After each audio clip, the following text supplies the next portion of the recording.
Hello Capricorn, Sun, Moon, Rising, and Venus signs. Kamusta kayo? Sana po ay nasa mabuti kayong kalagayan.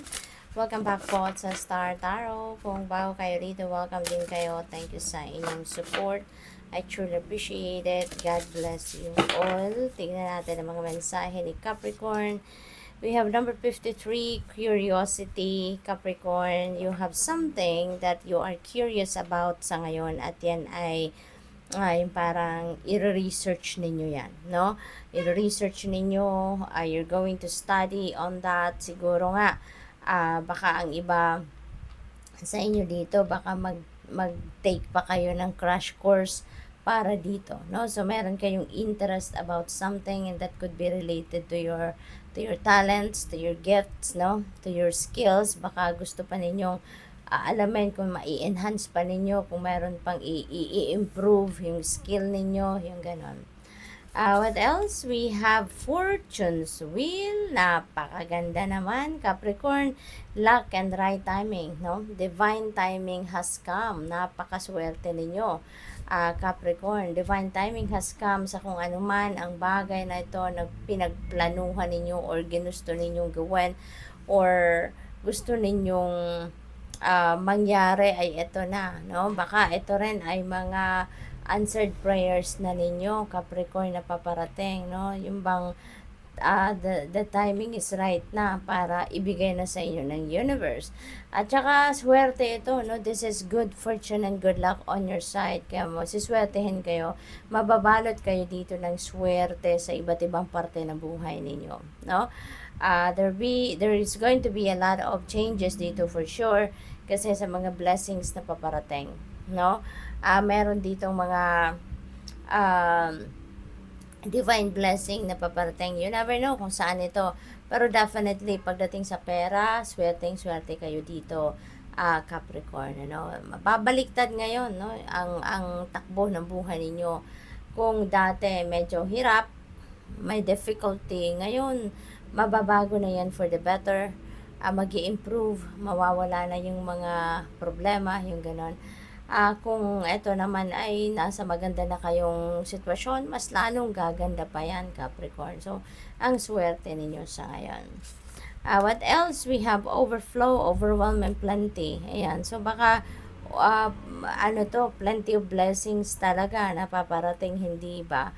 Maaari din na overflowing of joy, overflowing of happiness ang paparating sa inyo dito dahil sobrang swerte kayo at this time.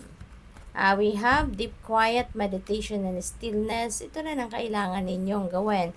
Dito rin kayo kailangan na mag-focus din, ano? Kasi kailangan din natin ng balanse. So, habang tayo ay nag-aaral, nagre-research, habang tayo ay nagiging masaya, ini-enjoy natin ang lahat ng biyayang dumating sa buhay natin, kailangan din natin na bigyan ng oras, panahon, attention yung iba pang areas ng buhay natin katulad na lamang ng pagsi-self-care. Kailangan natin ng balance, no, sa buhay. Kaya kailangan merong mga pinagkakabalahan trabaho, relationship, or kung ano-ano pa.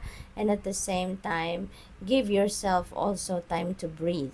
Alright? So, dito, ang imbitasyon sa inyo dito, mag-meditate kayo, put yourself into stillness and solitude, para nang sa gayon, mag-ground ninyo ang inyong sarili, makabalik kayo sa core ninyo, after a long day of kung ano man pinagkakabisihan ninyo, you need to relax. You need to recuperate, to rejuvenate, and recharge yourself. Okay?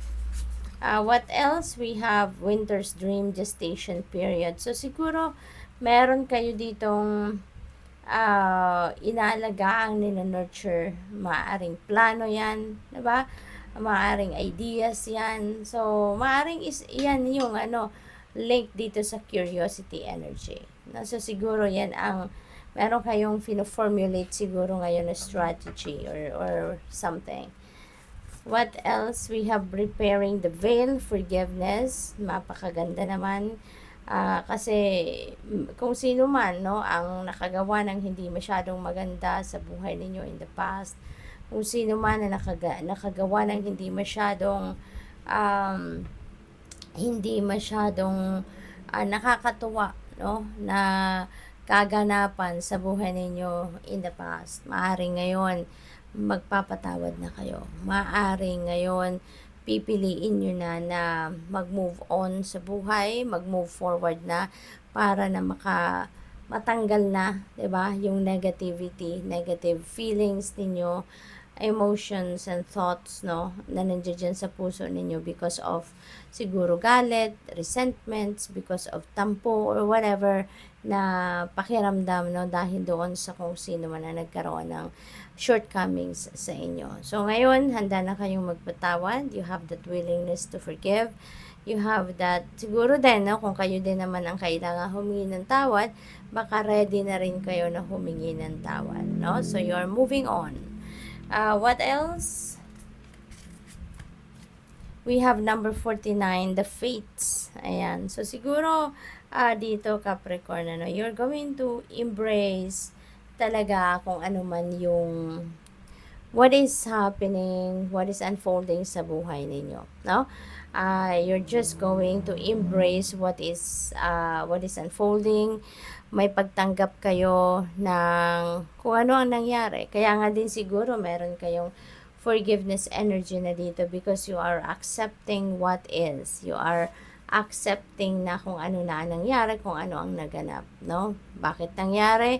Lahat siguro naiintindihan nyo na yan sa ngayon. What else? We have surrender.